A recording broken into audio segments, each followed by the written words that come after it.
V-Guard presents कौन जीत रहा है, को पावर्ड बाय सेंसोडाइन एंड विमल। बोलो जुबां केसरी।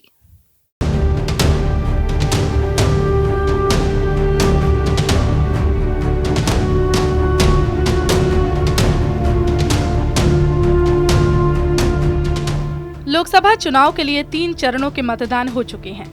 अब चौथे चरण में मालवा निमाड़ की 8 सीटों, जिनमें इंदौर, उज्जैन, देवास, मंदसौर, रतलाम, धार, खरगोन और खंडवा में मतदान होगा, जिसके लिए 13 मई को वोटिंग होनी है।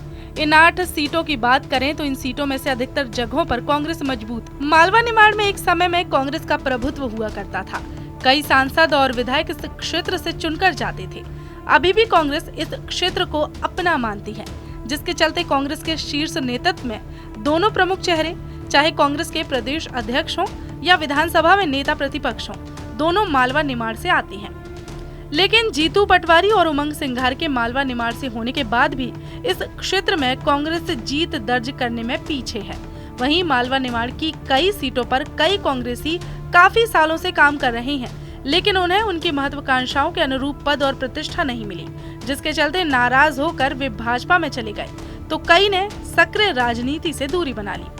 हालांकि कांग्रेस का मानना है कि इस बार लोकसभा चुनाव में कांग्रेस इस क्षेत्र में अच्छा प्रदर्शन करेगी और बीजेपी को कड़ी चुनौती देगी।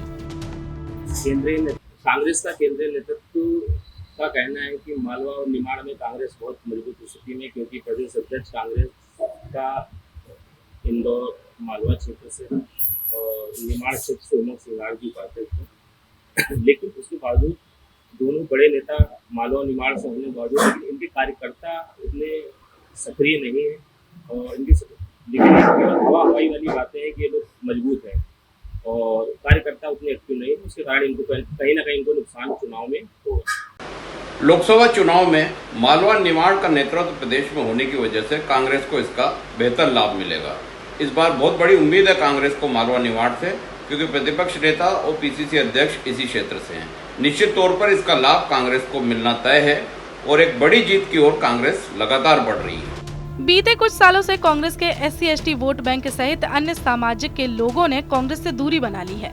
कई लोकल संगठन इन क्षेत्रों में अच्छे स्तर पर उभर कर सामने आए हैं, जिनमें जैस एक प्रमुख संगठन है।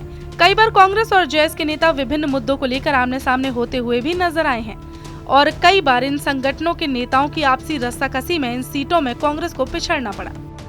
मध्य प्रदेश में अभी लोकसभा चुनाव चल रहे हैं और जय आदिवासी युवा शक्ति जयस की तरफ से अभी हम लोगों ने कोई भी कैंडिडेट मैदान में नहीं उतारे हैं, लेकिन जनता समझ चुकी है कि कौन संविधान की बात कर रहा है, कौन हमारे अधिकारों की बात कर रहा है। हमने किसी भी पार्टी को समर्थन नहीं दिया, न बीजेपी को न कांग्रेस को, क्योंकि बीजेपी और कांग्रेस दोनों ने ही आदिवासी अधिकारों से आदिवासियों को वंचित रखा है।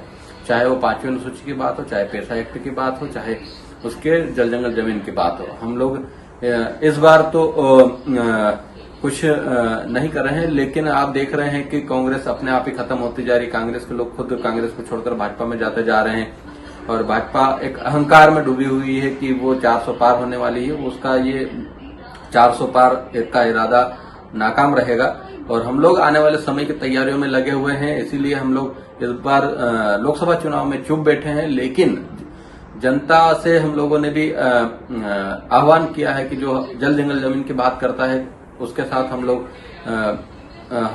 हो सके तो आप कर सकते हैं।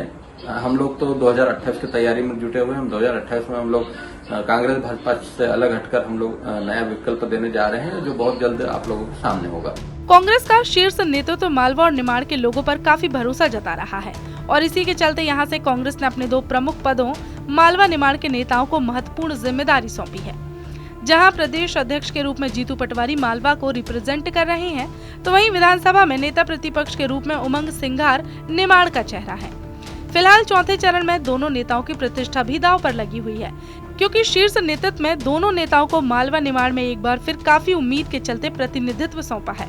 अब दोनों नेता भी चौथे चरण के मतदान को लेकर इन 8 लोकसभा सीटों पर लगातार सक्रिय नजर आ रहे हैं और लगातार दौरे करते हुए पुराने कांग्रेस कार्यकर्ताओं के साथ ही लोकल संगठन के कार्यकर्ताओं और नेताओं से मुलाकात कर रणनीति बना रहे हैं। इन 8 सीटों में से कुछ तो कांग्रेस की परंपरागत सीट हैं, जिनमें खंडवा, खरगोन और रतलाम जैसी सीटें प्रमुख हैं, लेकिन पिछले कुछ सालों से ये सीट बीजेपी के खाते में जा रही है। अब देखना होगा कि इस बार इन 8 सीटों में से कांग्रेस कितनी सीटों पर अपनी प्रतिष्ठा कायम रख पाती।